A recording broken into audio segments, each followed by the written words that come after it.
Why did you come back here? Well, because it's my home. I guess I wanted to be close home. How much money are you making here compared to what you were making in Montreal? Well, I'm making about close to $100 less. What about the opportunities for an unskilled man, a man out of a fishing boat up on the shore? The opportunities are quite good. They've taken quite a few people in here, and they're training them. And I think if the people stick with them here, they're going to have a dang good go here. Would you say that most men around here, most of the employable men, could find a job if they wanted to? Oh, yeah. I mean, if they're really hunting for a job, they'll get a job. I mean, the longest I've been on employment, about 3 months. Right now, I'm taking home about $95 a week.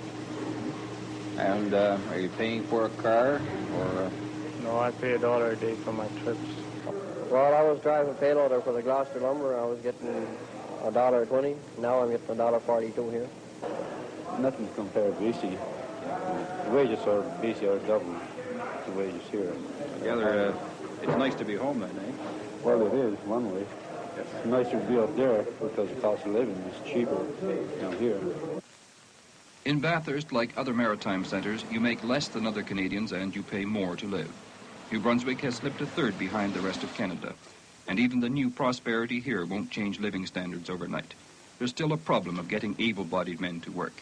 Still, in town, business has never been better. Well, we've seen an increase here of about 10 to 15% in business. And apart from that, a lot of people that we've never seen before coming in here and buying from us. You mentioned a 10 to 15%. What would that be worth in sales a month? About roughly $2,000 to $3,000? $2,000 to $3,000 a month more. What about real estate values in town? Have they gone up? Oh, yes. By how much would you say? Oh, I'd say by 60%. We hear about this being a terribly depressed area. There's been a lot of publicity in this respect. How do you feel about the area here south of the Bay of Chaleur? Well, there are a lot of depressed areas, not in the town itself, but in the outskirts of the town. There's a lot of small places, small villages. But a lot of those people, I mean, they could find work if they wanted to, but just that a lot of them don't want to work, you see. Oh, well, I suppose all over Canada or any country where there's unemployment, there's a certain few that abuse it. Mm-hmm. Because it's a wonderful thing, too. It's helped us out for years. I suppose when you compare the local wages to what they can get in unemployment insurance, it might be even more profitable for them to stay home. Would this be? A lot more profitable for them to stay home. In New Brunswick, Casey Irving is blamed for just about anything wrong with the province. Perhaps because he owns so much of it, something like $400 million worth. He never answers his critics. He says a man can't be talking and building at the same time. And in this first television interview, he talks only about his new development, worth 1,500 new jobs, $100 million a year into the economy, the province's first steel production, and perhaps the cheapest sulfuric acid in the world. It's going to mean much more to New Brunswick and Canada than that. Most of the products that we are going to manufacture there will be exported. It will produce a lot of foreign exchange, which is most beneficial to Canada as a whole. It will create many jobs which you could say are perhaps indirect, such as shipbuilding in St. John. For instance, we have built a 31,000-ton combination oil and ore carrier to carry concentrates to Europe. We, in building this ship, we'll say there's been approximately 1,400,000 hours of effort put into it. That is perhaps a million hours, approximately a million hours of skilled trades, and about 400,000 hours of accountant and engineering time. And in addition to building this one ship, which is already built, why, we are building another similar ship, and the cost of which is approximately $12 million. That means, again, a tremendous amount of work. There are other ships, no doubt, that will be built to accommodate their needs. Can you see any additional growth development in that area, or more investment as a result of the industrial development on the North Shore? Oh, yes, that's bound to happen. You can't possibly help to create an industry of that kind without some other beneficial effects. I presume that once you get the chemicals going, more industry would come in as a result of the sulfuric acid. Yes, one thing leads to another. What about the steel now? There's been some speculation that you mightn't be able to sell all of it. Well, I don't know that one should experience any more trouble in the selling of steel than they do of any other product. That almost applies to everything. You must market it. At the present time, there is a definite shortage in steel supply. We're on shipyard, for instance, in St. John is on quota right now. Yes. And it takes from 3 to 5 months to get our supplies for needs. How do you look upon Mr. Boylan's role in this development, Mr. Irving? Well, Mr. Boylan was responsible for the finding of these ore bodies, and what we're actually doing now is just bring into being his ideas in respect to the development of these various aspects of the undertaking there at Fredericton, or at Beldoon. Too, Mr. Boylan is responsible for having brought this industry, or the control of this industry, back to Canada. And for that reason, and other reasons, he's a tremendous factor in the whole undertaking. There's a story, and it may be apocryphal, that he called you for some help, and you gave him something like $3 million within a minute or two. Is that true? Well, he knows the story. If he told you so, what? That's it. Perhaps. You must have been pretty confident in him. Oh, yes. I've heard a great deal about Brunswick mining and smelting, and he knew the subject. He knew what I thought he knew what he was talking about, and it ended in that manner. Mr. Irving, how do you look upon your role in New Brunswick, in the industrial development of the province? Well, I don't know as I quite understand your question, but perhaps it might be advisable for you to ask someone else. I personally and all the people of New Brunswick have faith in him. We know that he wants to develop New Brunswick, and all the money he makes, or most of the money he makes elsewhere, he reinvests in New Brunswick. In other words, in the people of New Brunswick. I wish we'd had dozens and dozens of Casey Irving in New Brunswick. I say this with respect to Mr. Irving's business acumen, but how have you found him to do business with? I found him to be a very good man to do business with. He's honest and sincere, and as I have said often, that it wasn't for the fact that sometimes one of us have to go, we would never have to have an agreement.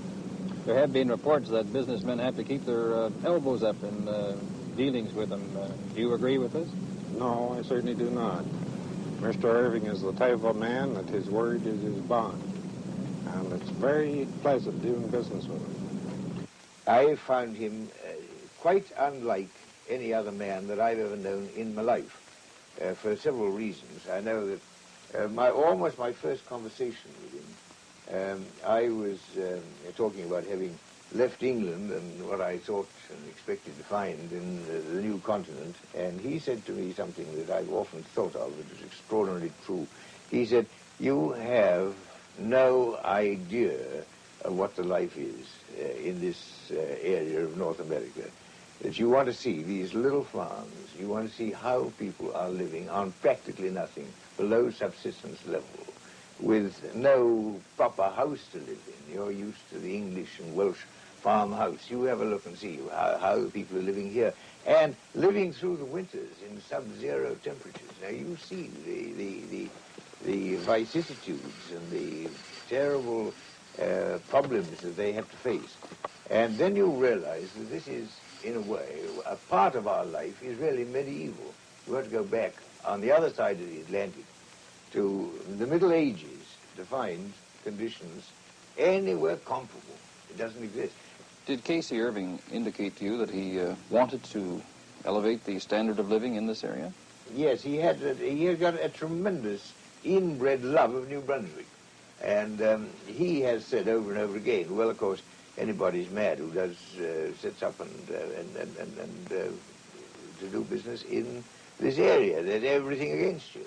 You do it because you want to do it, because you must do it, because you want to do it here and not anywhere else. But I think that it can be said that practically everything, that many of the things that he's done, he could have done more easily in another area. But he has certainly the tremendous creative desire to build, to create.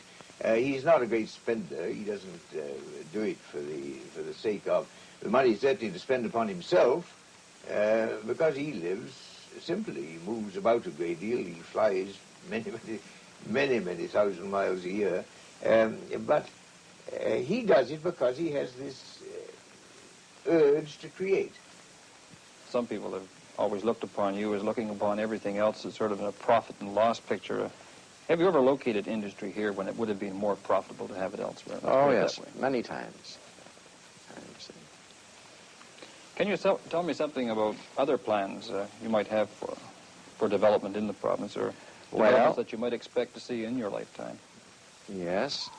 Of course, I could tell you, but I'm not too sure that this is the time and place to discuss various things which we have in mind. Well, now, you've always wanted a canal across the Isthmus of Chignecto. Do you think that the fact that you have this industrial development on the North Shore, and the fact that a ship has to sail all the way around Nova Scotia to get from northern New Brunswick to southern New Brunswick, may perhaps make the canal be a reality sooner? Well, I wouldn't like to tie the building of the canal directly into this particular project, but everyone, of course, in industry is interested in convenient and cost of transportation. And the canal, I was not the originator of the idea of building the Chignecto Canal. I think the idea is as old as Confederation itself, isn't it? Well, much older than that, but it was promised to New Brunswick. At the time of Confederation, it was one of the inducements held out to New Brunswick. That is, the building of the canal was one of the inducements. Now, it was needed at that time, and it's needed now. Well, if a person came to you tomorrow and said that the Chignecto Canal would be built, could you see investment in industry in the Bay of Fundy area to the tune of, say, $100 million? Oh, no question about it, and much more. I gather that since you've spearheaded so much development in the province that you would be pretty interested in that. Yes, I would be. Well, Mr. Irving, I've seen the mines and the mill and the smelter, which is now being constructed in the area. What is the role of the government in all of this? How important a part is it playing?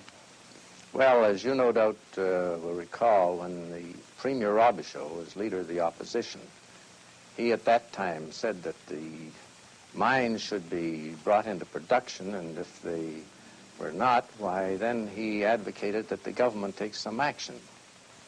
Well, he became Premier of the province, and when he did, his thinking didn't change. He felt the same way, with the result that he, and that's Premier-Robichaud, and his government have been of tremendous assistance in bringing this development about.